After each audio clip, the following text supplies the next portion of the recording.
Sengiphinde ngabuya ke futhi khona la ku Big Space. Ngiphethe ke namhlanje ke indaba ke ithinte ze disk yakhona la eMzansi. Before nje ngihlale kodabeni, ngicela ke mbukeli ungakhohlwa ukuthi ke ulike and usubscribe.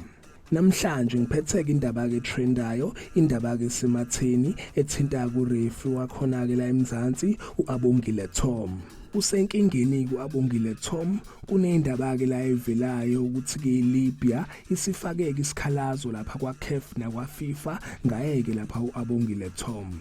Bathema bechaza kahle ke indaba yakhe kuAbongile Tom, baveza ukuthi ke izolo bekunomdlalo ke lapha weFIFA World Cup qualifier obuphakathi kwayo ke lapha eCameroon nayo ke Libya, and lo mdlalo kubuphethwe nguye ke lapha uAbongile Tom, and iLibya ikhala ngokuthi ke uAbongile Tom ubarobhile, ubanqabele ke penalty, waphinde ke futhi banqabela ke igoli labo ade ke sebelikorile uthe offside. iLibya ithikele penalty uAbongile Tom abanqabele yona, wonke umuntu ubonile ukuthi ke bekuyipenalty, even nabasizi bakhe babonile, kodwa ke bathulile, babeke sebeqhubeka nomdlalo, baphinde baveza ke futhi ukuthi ke naleli goal abalikorile wonke umuntu ubonile ukuthi ke bekuyigoli lelia, kodwa ke baliphika bathi ke offside.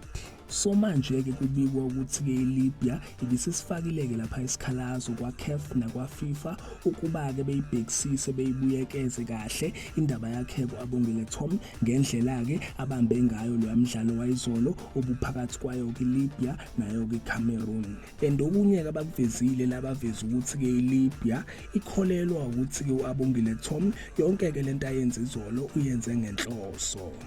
Yizo-ke lezi ke mbukela indaba kade ngikuphathele zona, indaba ke isematheni eyithinta yena ke lapha uAbongile Tom. Ngicela ukuthi ungakhohlwa ukuthi ke ulike and usubscribe. Ake ngithi ke nje danke, ngiyazi bongela.